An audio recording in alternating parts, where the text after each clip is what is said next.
arquiteto Daniel Iglesias e hoje eu venho tirar algumas dúvidas que foram mandadas lá no nosso YouTube, onde eu falei sobre criação de peças para o Autodesk Revit. Tudo bem? Vamos lá tirar essas dúvidas dos nossos colegas. A primeira dúvida que eu vou tentar tirar aqui é da colega engenheira Dalila, tá? A Dalila perguntou o seguinte para mim assim, ó, Daniel, aqui eu não consegui usar essa parede, já tem algum revestimento? Tá? Ela teve alguma dúvida em relação ao revestimento da parede, tá? Olha só, quando a gente pega uma parede aqui, ela precisa, primeira premissa quando a gente vai trabalhar com peça, é que na vista que eu estou trabalhando, esteja essa opção aqui, ó, visibilidade de peça, sem nada selecionado, esteja habilitado mostrar peças, senão eu não vou ver as peças, tá? Então, habilita a opção visibilidade de peça que eu vou ver peça. Vou criar uma vista aqui, uma perspectiva, tá? Estou vendo aqui essa parede, vou botar ela realista.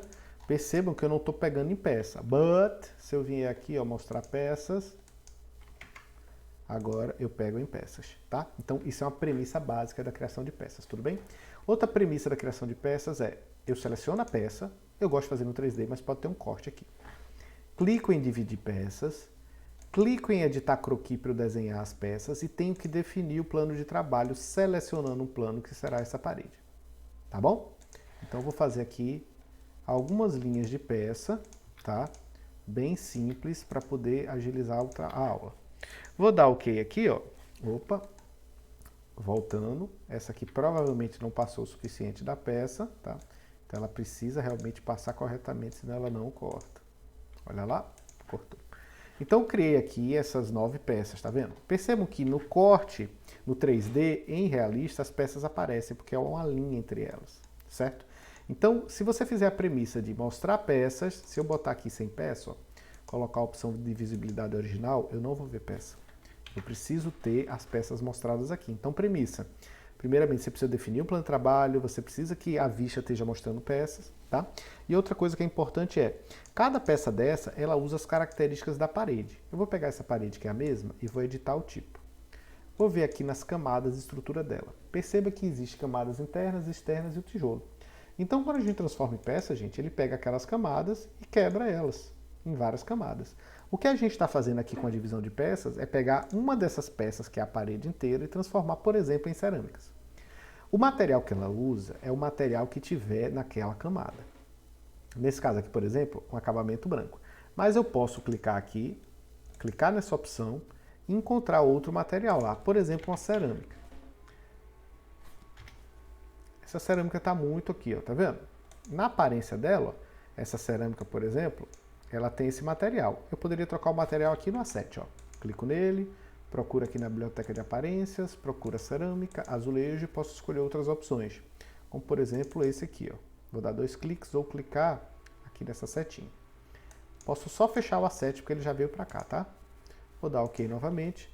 Então, gente, perceba o seguinte, ó, que ele foi colocado aqui, mas no 3D de material, ou seja, no realista, ele vê o material que foi posicionado. Aqui ele vem branco. Porque o branco é o quê?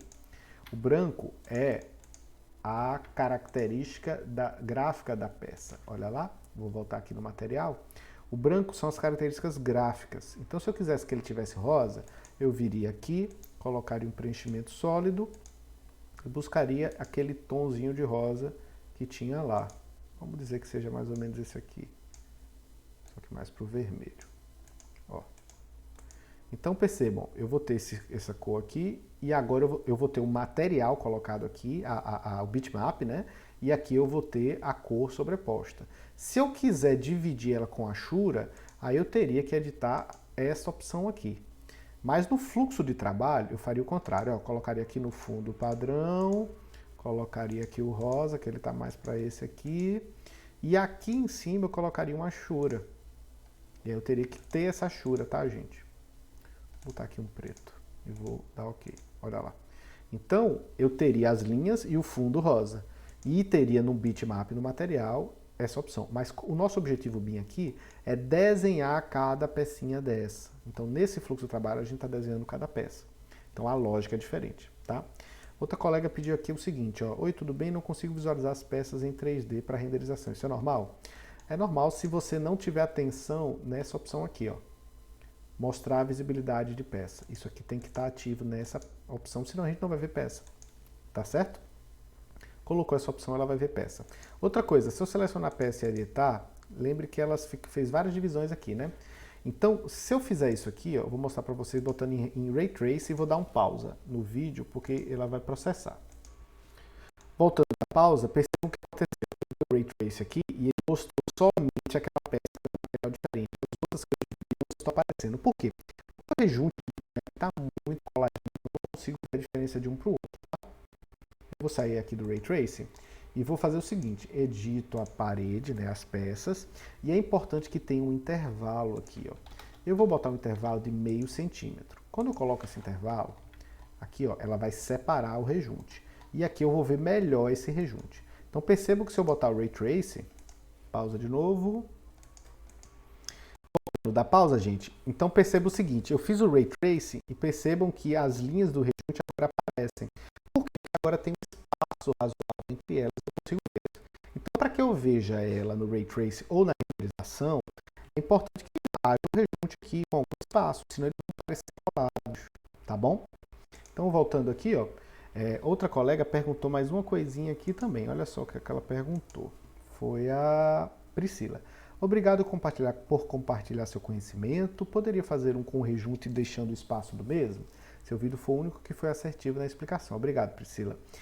Mostrei aqui, tá? Então a gente seleciona o grupo de peças, uma delas, edita a divisão, e aqui a gente coloca o intervalo. A gente pode até botar o perfil de divisão que vai dizer como esse elemento vai se abrir. Por exemplo, eu poderia fazer um perfil de divisão que tivesse uma cara de trapézio. Aí com essa cara de trapézio ele ficaria, por exemplo, rejunte bold, tipo bold, tá?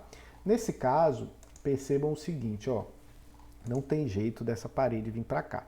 Mesmo que eu tivesse um material de massa corrida aqui, eu iria ver ela assim, tá? Ela iria aparecer no fundo, ainda ia ter esse trabalhozinho aqui. Mas se eu fizer um bold aqui, por exemplo, isso aqui fica mais suave. Mas tudo vai depender da sua especificação, tá, pessoal? Então, essa é a forma de fazer o espaçamento do rejunte, tá? Essa é a forma da gente poder visualizar corretamente as peças em 3D. Deixa eu ver se teve mais alguma dúvida.